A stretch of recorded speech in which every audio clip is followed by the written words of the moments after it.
I'm gonna go with the 2-2 draw with England because I remember I was in England watching in an English pub. So I remember that game like if it was yesterday.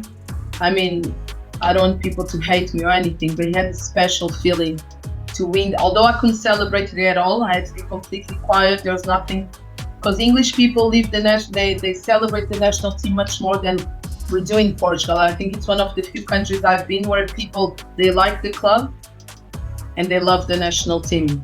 In Portugal, people love the club. If you ask people, do you want your team to win the Champions League or do you want your country to win the World Cup? People would hesitate.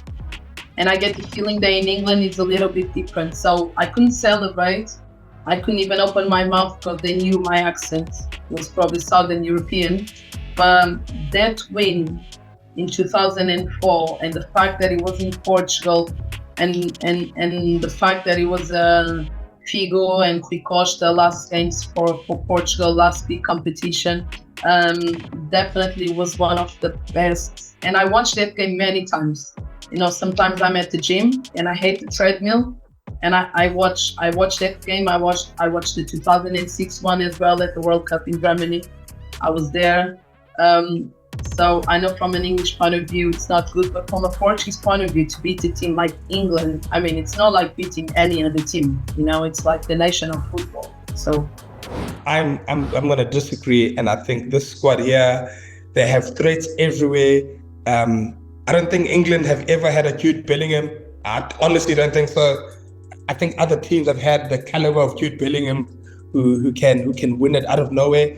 And I think those type of players and the likes of picking the right players at the right times, the likes of Aaron Gordon, Ollie Watkins, and no one is safe in the team. Harry Kane, I think, is at the epitome of his career at the moment. I think England they have the best squad on paper, and they're gonna win it. Maybe. England have got the best squad at the Euros, and thus are expected to win it. I don't believe they have got the best team on paper, mainly because we've got a team such as France who's got a stacked team all around, and England's defence might come back to haunt them with a couple of players who aren't at the best form, despite having countless players up at the top and attacking players. So I do believe they do have a good team, but they're not as good as, let's say, France, who probably got a better team all around. Keeper, I have to go with Hugo Lloris. I know he's no longer playing with France, and he's not going to play. He's not going to play the 2024 Euros, but I have to go with him. His longevity is amazing, and he's been a very solid keeper for France. So I'm going for Hugo Lloris. Then I'm going for 4-4-2. Defender, I'll probably go obviously Thuram, Marcel Desailly. I have to obviously Thuram, Marcel Desailly. Probably mix it with some recent ones. Raphael Varane as well. Solid defender. Sorry for my Arsenal fans. I'm not gonna go I'm not gonna go with William Saliba. He still has a lot to prove with France. Probably Ferland Mendy, Real Madrid. Midfield, I'm thinking about a new midfield. Well, I have to go with Griezmann, obviously. I have to go with Griezmann. Then probably someone from 1998 or Euros 2000. Vieira. Yeah, Patrick Vieira. I'm going to go with Patrick Vieira. Robert Pires. Tchouaméni or Camavinga. One of those two. The future of French football.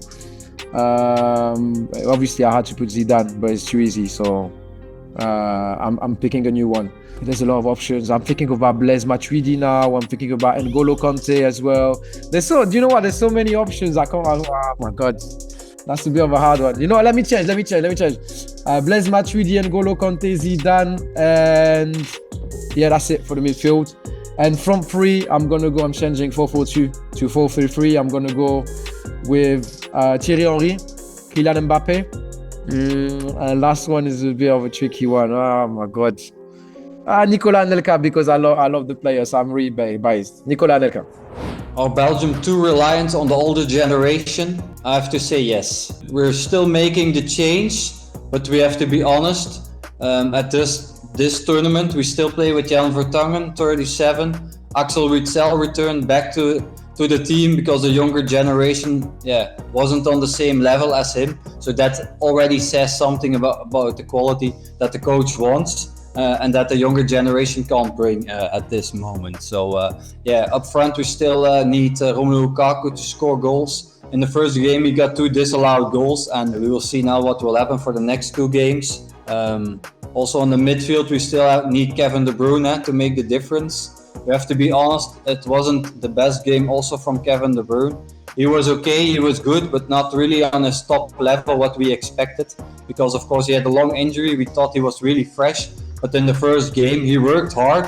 But in the end, it was not his best game, and he also agreed on that. So it's not only Kevin De Bruyne, but we need more as a collective team. So I would say my answer is definitely yes. With Ronaldo, never is a strong word, but we're never going to have a player like Cristiano Ronaldo again. The impact he had before Ronaldo, we hardly ever qualified for big competitions. With Ronaldo, like I said before, if you don't qualify at least to the semi-finals, it's considered to be a failure. So that's the standards he set, even if a lot of people don't agree with me. I think definitely it's going to go as the biggest achievement because it's the first one. So that breaks your mentality. It just becomes the new generations, they believe they can do it. And that's the hardest thing. It's not the football, because all the teams they go to an Euro, they have good players, otherwise they wouldn't be there. It's how much you believe it's possible. And 2016 definitely changed the mentality, not only in football, but the society in general in Portugal. I think overall, we became much more confident as a country. Ronaldo is going to be the greatest ever Portugal player after the Euros, because I believe he's gonna lead his team to the finals, and he's going to fight for the title.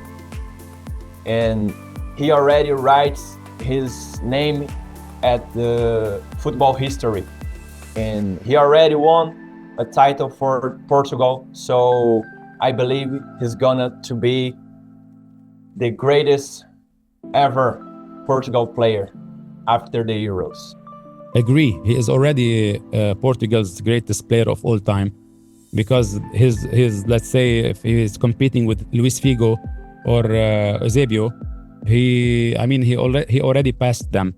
He already won a European Championship. He already won a lot of Ballon d'Ors, a lot of titles.